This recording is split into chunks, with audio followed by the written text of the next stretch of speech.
Thanks, David, very much for the introduction. As David said, I've been connected to this area for many, many years. As a kid, we rented a cottage in Black Point.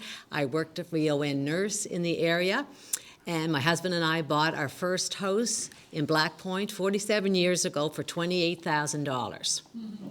So, and I remember my mom saying to me, "Why are you moving so far away from Halifax?"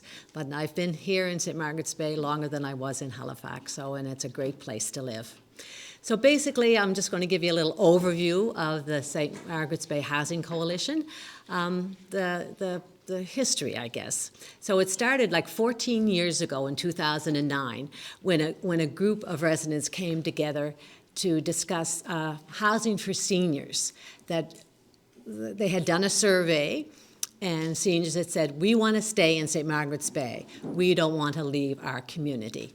So they looked at maybe, building assisted living housing, and they brought together a group of people that would, like an information center that would help seniors stay in their homes, provide, maybe repairs, and such things like that. So anyway, they did a lot of hard work. They looked at, they worked with government, they worked with other nonprofits, and they continued onward until about, that was the year too that the Seniors Association was incorporated. And so I can't say enough good things about the Seniors Association. They're great supporters of the Housing Coalition.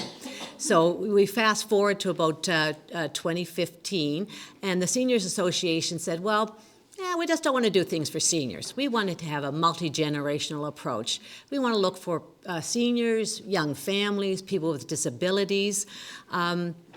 So they looked at that. They looked for property. They had workshops. They had a good response from the community.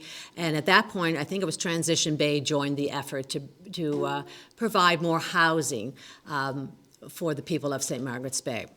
And then in 2017, the Seniors Association said housing is an issue that should stand on its own. So the St. Margaret's Bay Housing Coalition was formed. We were looking at all types of housing. It wasn't just we were going to build, we maybe renovate, and of course now today we're talking about house sharing. So we always felt there wasn't one solution to the housing problem, that we had to work together as a group and look at many different options. We wanted to have an inclusive, welcoming community. We wanted green space, we wanted trails, maybe a community center, a community garden. We wanted to be close to schools, healthcare, a place that people felt they could belong. And as they always say, location, location, location. So we did another survey, and we got pretty much the same answers they got back in 2009, that people wanted to stay in St. Margaret's Bay. They wanted to stay in their homes basically as long as they could, but then they felt that there was no rental units. You couldn't come into St. Margaret's Bay and rent a spot. There wasn't much to rent. So they thought, well, maybe we could build something. So we started to meet with nonprofit groups across the province. Oh man, we met a lot. It was very informative because it wasn't just us in St. Margaret's Bay that had a problem with housing. It was people across Nova Scotia that had a problem with housing, in small communities especially at this time. So we had articles in the Masthead News, and they were very, very supportive of our vision. And then all of a sudden, COVID hit. And so we that didn't come to a stop, but we just couldn't meet anymore. We Zoomed. We all learned to Zoom, and we're still Zooming for that matter.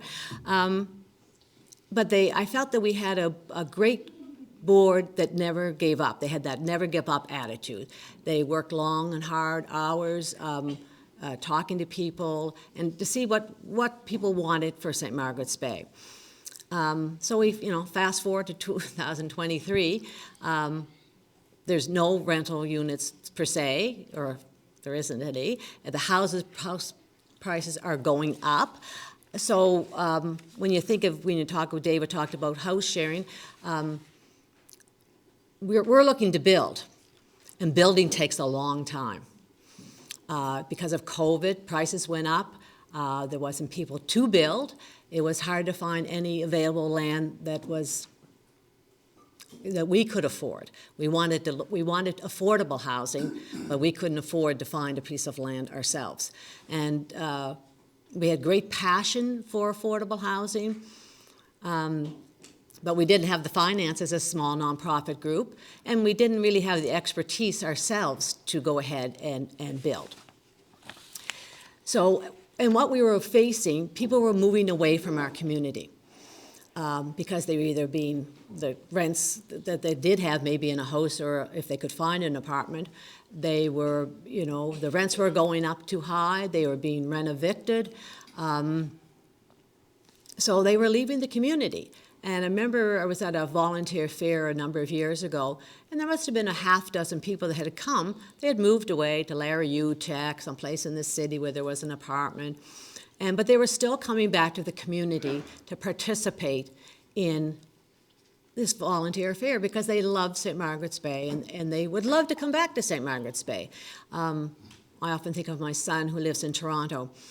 And if anybody knows the prices of homes in Toronto, well, he'll never be able, he's an actor, he's never going to be able to afford a spot in Toronto. So he always thought, well, I'll come home and buy a place in St. Margaret's Bay. Well, all of a sudden, even St. Margaret's Bay, there's no place that's affordable. So you have to look at it in a different way now. And when people left our area, they took their wisdom with them, their history with them.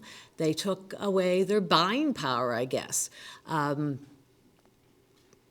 so we looked at our organization and said, well, we want to be a voice for the community. We live here, we work here, we're invested in this community. And so we're trying our darndest to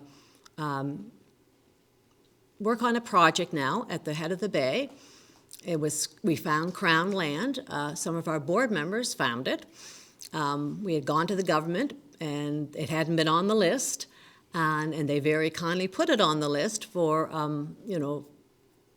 for development for affordable housing. As I said, though, it's a longer process when you're building. We're just sort of at the beginning stages. It's probably going to be a couple of years.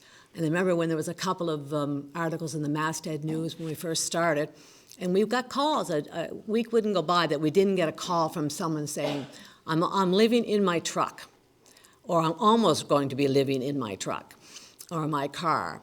I'm couch surfing. I couldn't believe people were living in tents. They would come to a camping ground, and they would stay the whole summer as long as they could into the cool fall weather, and then they'd have to couch surf or be in their truck, or I guess at some point too people were host sharing. Maybe they would find a friend that they could stay with. So anyway, I guess maybe we're sort of an outlier, our organization, because we want to build.